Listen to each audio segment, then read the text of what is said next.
legitimacy behind the argument.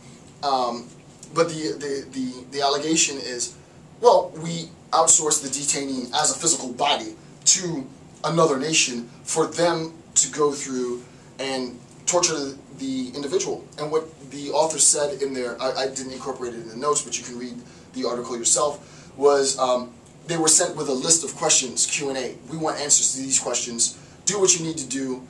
Send the prisoner back to us, the detainee back to us with those questions answered. And I guess the deduction that was made, you can deduce what would happen in that sense, right?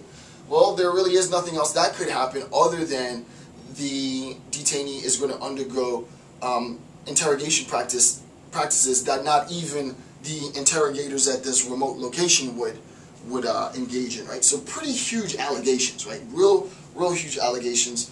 And there's an attempt immediately, you can recognize, to defend this, right? To defend against this attack. This is a pretty serious indictment, right? It's a very serious indictment.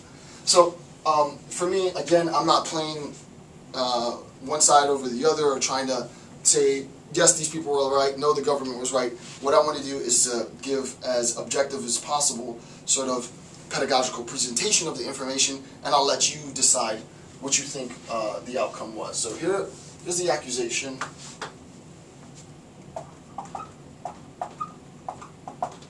Right, and then here's the defense. Alright, so the first bullet point is a quote, and I want to quote this.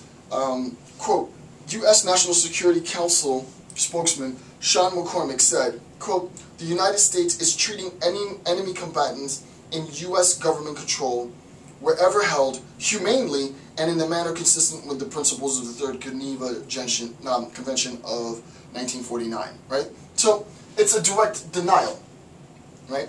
The response is, and I don't mean denial in the sense of one of the three phases of denial, even though people can interpret it that way. I'll let you determine how you want to interpret that. But it's a direct denial that the actions are taking place, right? The United States of America is consistent and its practices are humane, right? So the first thing is to say, what was the first point? Treating enemy combatants in government control, wherever held, humanely and in a manner consistent, right? So detainees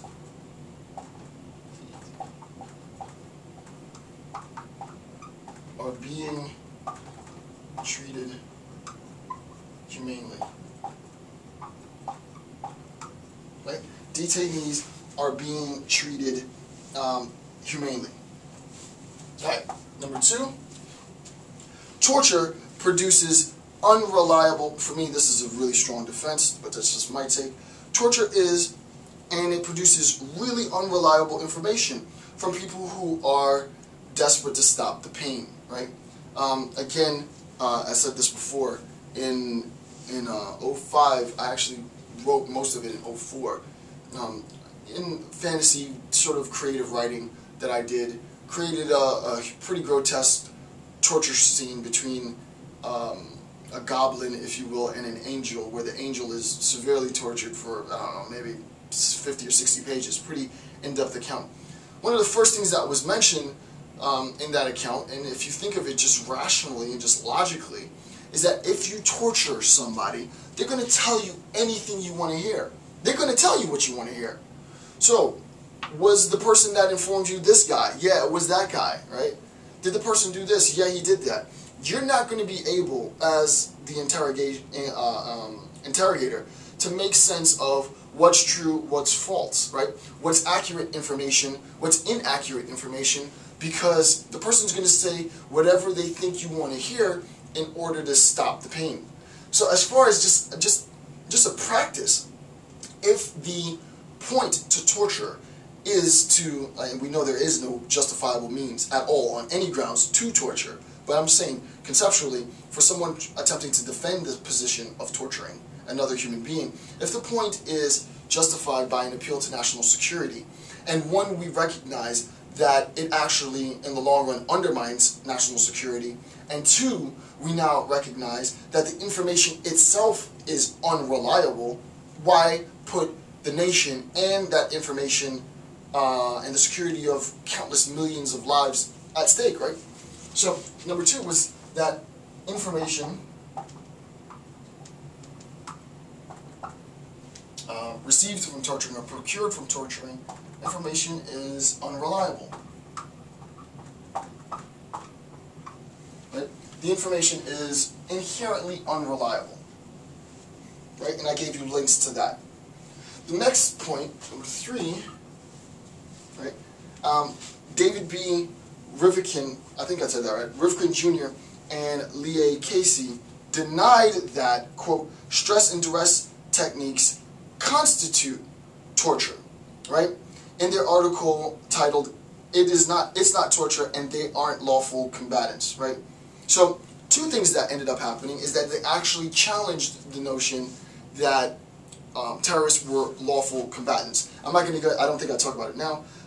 They challenged this by saying the combatants can't be lawful combatants because they inherently target non-combatant civilian populations. And insofar as they challenge non-combatant civilian populations, they undermine any rights that they would otherwise have in performing that act. So one, they have no rights because they're not non-combatant. They're not, what's the word I'm looking for? They're not lawful combatants, right? Because they've targeted non-combatants, civilian populations. That's one, the first denial. And the second was that the actual practice of enhanced stress and duress techniques are not torture. They're stress and duress techniques, right? Again, I'm not here to say what's what. I'm presenting both sides of the argument, and I'll just leave you to make the assessment on that point, right? So, actually 2 points here. First point is that stress and duress techniques do not constitute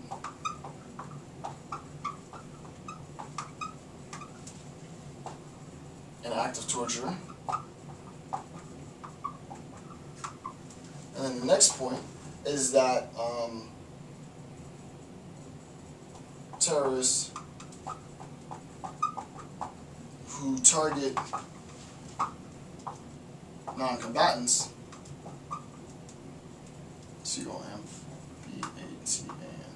terrorists who target non-combatants aren't lawful combatants, right? They don't have any rights because they're not lawful combatants, right?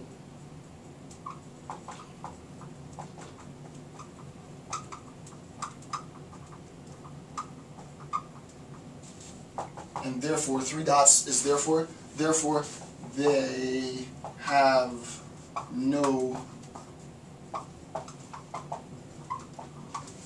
and I think I actually quote maybe a little bit from here, so let's see what I quoted. I don't remember what it was that I wrote. Quote, the United States has not granted the rights of honorable prisoners of war to the Guantanamo Bay detainees because they are neither legally nor morally entitled to those rights. Right? So again, the discussion of rights, very, very, very, very interesting discussion, because we see now, and later I'll discuss this in more detail conceptually, that the notion of rights is also inextricably, for some, bound to entitlement. That rights are received, acknowledged, endorsed, insofar as you are entitled to those rights. But you can undermine your rights in a sense. So the United States has not granted the rights of honorable prisoners of war to the Guantanamo Bay detainees because they are neither legally nor morally entitled to those rights.